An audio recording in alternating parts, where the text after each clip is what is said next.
আসসালামু আলাইকুম ভিউয়ার্স, সবাই কেমন আছেন? আশা করি সবাই ভালো আছেন।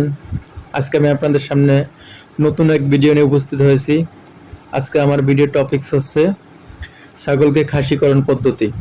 ভিউয়ার্স, আজকের ভিডিওতে আমরা আরও জানতে পারবো ছাগলের বাচ্চাকে কতদিন বয়সে খাসি করানো উত্তম এবং কতদিন বয়সে খাসি করালে ছাগলের বাচ্চার কোনো সমস্যা হবে না ও খাসি করানোর জন্য কি কি প্রয়োজন। ভিউয়ার্স, ছাগলের বাচ্চা সাধারণত 18 থেকে 21 দিন বয়সে খাসি করানো যায় এবং 21 থেকে 25 দিন বয়সে। তবে আমার খামারে আমি 21 থেকে 25 দিন বয়সেই ছাগলের বাচ্চা খাসি করি, আর এটাই আমার কাছে মনে হয় উত্তম সময়। ছাগলের বাচ্চা খাসি করানোর আগেই বাচ্চাকে ওর মায়ের দুধ খাওয়ায় নেবেন। দুধ খাওয়ানোর কারণে ওর শরীরে শক্তি থাকবে। পরবর্তীতে 3-4 ঘন্টা ও যদি নাও খায় তাতে কোনো সমস্যা হবে না। ভিউয়ার্স, আপনারা দেখতে পাচ্ছেন ছাগলের বাচ্চা খাসি করানোর জন্য আমি নিয়েছি একটি নতুন ব্লেড। এই নতুন ব্লেডটিকে আমরা ফুটন্ত গরম পানিতে দিয়ে জীবাণুনাশক করে নেব। সাথে আরেকটি ঔষধ নিয়েছি যার নাম হচ্ছে পবিকেয়ার। এখন আমাদের কাজ হচ্ছে পবিকেয়ার দিয়ে বাচ্চার অন্ডকোষটি ভালোভাবে মেখে নেব। ভিউয়ার্স, আপনারা দেখতে পাচ্ছেন আমি পবিকেয়ার দিয়ে বাচ্চার অন্ডকোষটিকে ভালোভাবে মেখে নিচ্ছি। ভিউয়ার্স, ব্লেডটিকে একটি বাটির ভিতরে পবিকেয়ার দিয়ে রাখা আছে, সেখান থেকে আমরা ব্লেডটি নেব। আপনারা ভিডিওতে দেখতে পাচ্ছেন আমি বাচ্চাটির অন্ডকোষের এক সাইড কেটেছি।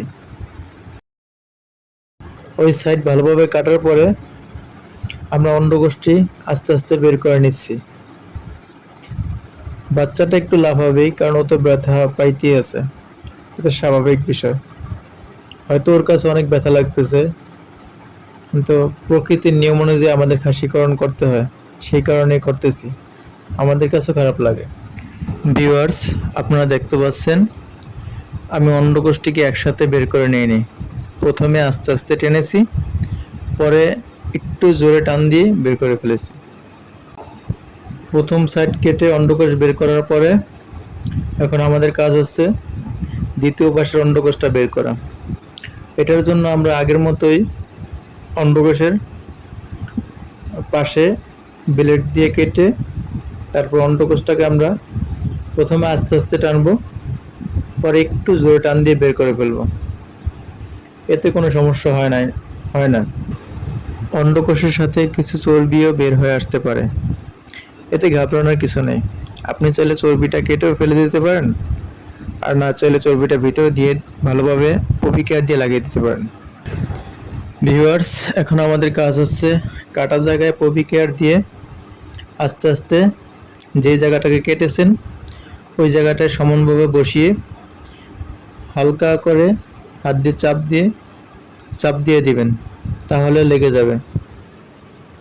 ভিউয়ার্স, আপনারা ভিডিওটা মনোযোগ সহকারে যদি দেখে থাকেন তাহলে বুঝতে পেরেছেন আমি কিভাবে ছাগলের বাচ্চাকে খাসি করেছি।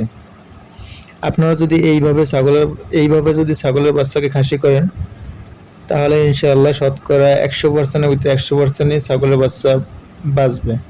কখনোই ছাগলের বাচ্চা মারা যাবে না। অনেক সময় দেখা যায় ছাগলের বাচ্চা খাসি করতে গিয়ে ছাগলের বাচ্চা মারা যায়। ছাগলের বাচ্চা মারা যাওয়ার কারণ হচ্ছে অনেকে খাসি করার সঠিক পদ্ধতিই জানতো না। তারা করতো কি, ছাগলের অন্ডকোষ কেটে ওখানে ছাই লাগিয়ে দিত, যার কারণে অন্ডকোষের ওখানে ইনফেকশন হইতো। ইনফেকশন হয়ে পোকার সৃষ্টি হয়ে ছাগলের বাচ্চা মারা যেত। এভাবে খাসি করলে অন্ডকোষ থেকে এক ফোঁটা রক্ত বের হবে না। আপনারা আমার হাতে লাল লাল যে জিনিসগুলো দেখতে পাচ্ছেন এগুলো হচ্ছে পপিকেয়ার, এগুলো রক্ত না। ভিউয়ার্স, আপনারা দেখতে পাচ্ছেন আমি বাচ্চাটির অন্ডকোষের কাটার স্থানে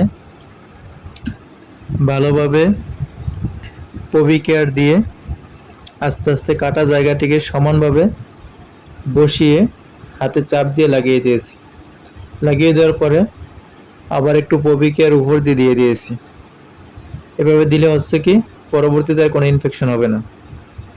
ইনশাল্লাহ 5-6 ঘন্টার পরেই আপনার ছাগলটা দেখবেন ফুল সুস্থ হয়ে গেছে। তখন দেখবেন আমরা স্বাভাবিক হয়ে ও খাবার খাচ্ছে, আর পরের দিন থেকে দেখবেন একেবারে পুরোপুরি সুস্থ, দৌড়াদৌড়ি করছে, নাচানাচি করছে, কোনো সমস্যাই হবে না। তো ভিউয়ার্স, আজ এ পর্যন্তই। যদি আপনাদের কাছে আমার ভিডিওটি ভালো লেগে থাকে তাহলে লাইক, কমেন্ট এবং শেয়ার করে পাশে থাকবেন। আল্লাহ হাফেজ।